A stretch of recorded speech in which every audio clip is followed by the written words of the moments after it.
अच्छा, ये नाम भी बेसिकली आपके पास आया था एएनएस के अंदर। मैंने अभी थोड़ी देर पहले आपको बताया विद इन दी न्यूरॉन्स आपके कैटेकोलामीन्स को मेटाबोलाइज कौन से एंजाइम कर रहे हैं, मोनोमाइन ऑक्सीडेजेस। न्यूरॉन के बाहर साइनेप्स में आपके इन्हीं कैटेकोलामीन्स को मेटाबोलाइज करने वाले एंजाइम का नाम है कैटेकोल ओ मिथाइल ट्रांसफरेज। तो क्या मैं कैटेकोल ओ मिथाइल ट्रांसफरेज इनहिबिटर्स इस्तेमाल कर लूँ ताकि डोपामीन की मेटाबॉलिज्म ना हो, ठीक है, क्योंकि मुझे डोपामीन का लेवल मेरे ब्रेन के अंदर ज़्यादा चाहिए। अच्छा, अब होता क्या है, आप लोगों ने पढ़ा था पेरीफेरी में लीवोडोपा कन्वर्ट कर सकती है into dopamine by the enzyme D carboxylase, ठीक है। तो इस एंजाइम को इनहिबिट करने के लिए आप ड्रग कौन सी दे रहे थे, दैट वाज कार्बिडोपा।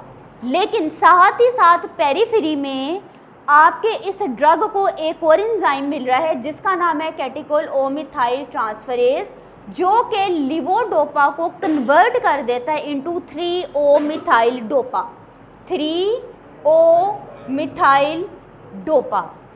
अब जी होता क्या है, नॉर्मली आपने पढ़ा था कि ये आपका ब्लड ब्रेन बैरियर है, इसको क्रॉस करती है levodopa with the help of the transporter जिसका नाम था अमीन ट्रांसपोर्टर।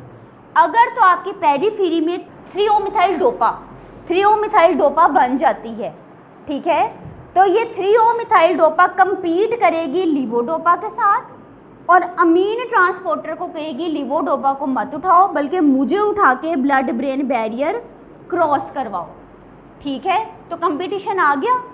तो अब हमने क्या करना है, कैटेकोल ओ मिथाइल ट्रांसफरेज इनहिबिटर्स दे देने हैं ताकि 3O मिथाइल डोपा बने ही ना। तो इस तरह लीवोडोपा को कोई कंपटीशन नहीं मिलेगा, लीवोडोपा इजीली आपके ब्लड ब्रेन बैरियर को क्रॉस कर जाएगी। क्लियर? सो भाई ये आपके पास रीज़न थी। अब नेक्स्ट स्लाइड के ऊपर आ जाओ।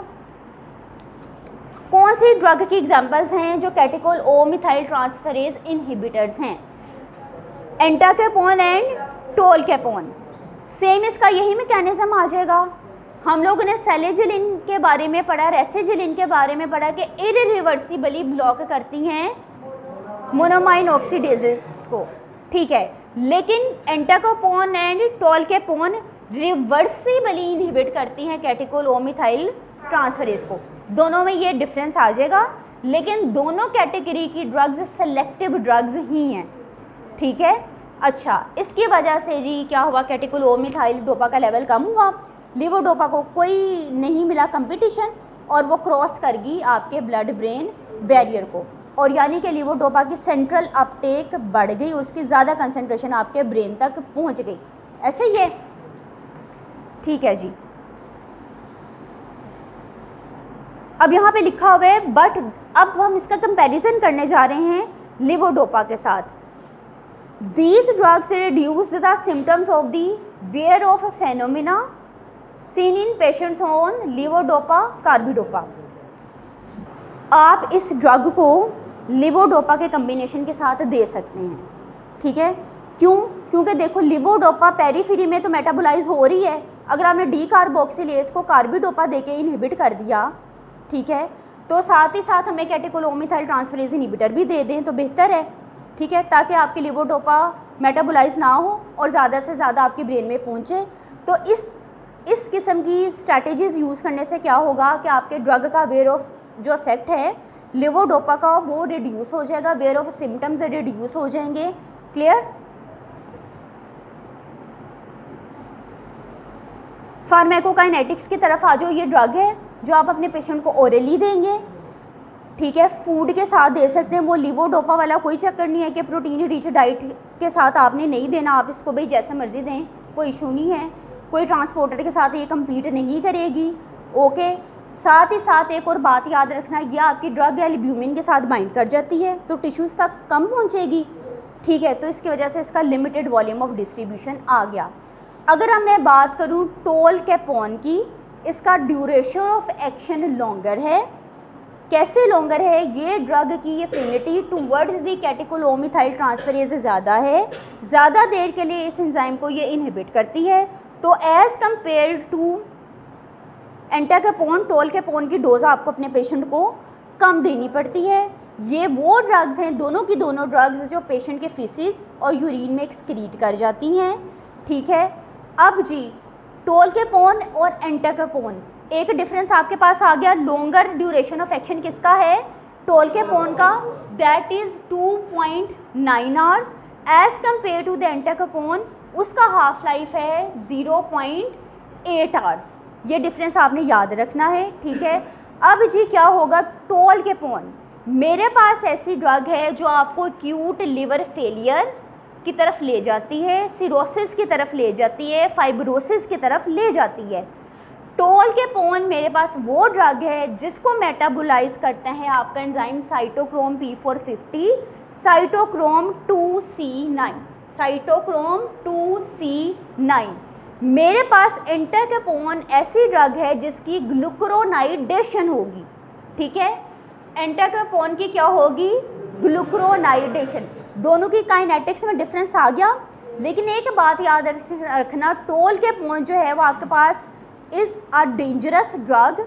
अगर आप उसका डोज ठीक तरीके से एडजस्ट नहीं करते हैं या अपने पेशेंट को ओवर डोज देते हैं, टोलकेपोन क्या करेगी, आपके लिवर फेलियर की तरफ आपके पेशेंट को ले जाएगी, सिरोसिस की तरफ ले जाएगी, फाइब्रोसिस की तरफ ले जाएगी, स्कारिंग की तरफ ले जाएगी। क्यों ले जाएगी, क्योंकि टोलकेपोन मेटाबोलाइज कर देती है इनटू क्विनोन मेटाबोलाइट्स, जो कि क्विनोन मेटाबोलाइट्स वो मेटाबोलाइट्स हैं जो आपके लिवर को डैमेज कर देंगे। क्लियर, रीज़न आगे क्विनोन मेटाबोलाइट्स। अब आ जाओ जी इसके, ये ADR भी हो गया ना साथ में, तो ये एक आपके पास ये इसका एडवर्स इफेक्ट आ गया। मज़ीद बुक में एडवर्स इफेक्ट क्या लिखे हुए हैं आपके पास जी, दोनों के दोनों ड्रग्स के बहुत से कॉमन साइड इफ़ेक्ट हैं जो लिवोडोपा के साथ मिलते जुलते हैं। For example diarrhoea, postural hypotension, nausea, anorexia, डिस्काइनेजिया means आप वॉलेंट्री मूवमेंट अपनी मर्जी से नहीं कर पा रहे, हेलुसिनेशन एंड स्लीप डिसऑर्डर, जो किसकी वजह से आएंगे, स्लीप डिसऑर्डर किस वजह से आएंगे, देखो ये कैटेकोलोमिथाइल ट्रांसफरेज इनहिबिटर था, ठीक है, इसलिए ये देखो ना एसिटाइलकोलिन का लेवल भी तो ये बढ़ा सकते हैं ना, ये कैटेकोलोमिथाइल ट्रांसफरेज इनहिबिटर है जो नोरेपिनेफ्रिन का लेवल भी बढ़ा देगा। और आपने पढ़ा था नोरेपिनेफ्रिन अलर्टनेस कॉज करती है, तो इंसोम्निया हो जाएगा आपके पेशेंट को, आपके पेशेंट को इंसोम्निया हो जाएगा। साथ ही साथ it will lead you towards the fulminating hepatic necrosis, tolcapone fulminating hepatic necrosis की तरफ ले जाएगी। ये नेक्रोसिस कौन सी नेक्रोसिस है, यानी कि इमीडिएटली एकदम से आपका लिवर की नेक्रोसिस होगी। फल्मिनेटिंग का बाय वर्ड मतलब है स्ट्राइक इमीडिएटली, ठीक है, सडनली एकदम से होगी। और रीज़न क्या थी, क्योंकि रिएक्टिव क्विनोन मेटाबोलाइट्स बन गए थे टोलकेपोन के। रीजंस बच्चों आपने साथ साथ याद रखनी है। नेक्स्ट स्लाइड में आपको एक ब्रांड नज़र आ रहा है पेरिडोपा। पेरिडोपा के अंदर देखो अब 3 आपको ड्रग्स मिल रही हैं। First one is the levodopa, carbidopa and entacapone. Tolcapone तो नहीं ना हमने डाली, लिवर सिरोसिस करवा रही थी, ठीक है। अब स्ट्रेंथ कितनी है इसके अंदर, लिवोडोपा 100 mg, कार्बिडोपा 25। ये रेशो कितनी बनी है, 4:1 बनी है, ये हमने 4:1 पढ़ी थी। और साथ ही साथ इसके अंदर एंटाकेपोन कितनी है, 200 मिलीग्राम। डोजेज फॉर्म क्या है, फिल्म कोटेड टैबलेट्स हैं आपके पास। फार्मास्यूटिकल कंपनी कौन सी है, फार्म इवो, ठीक है।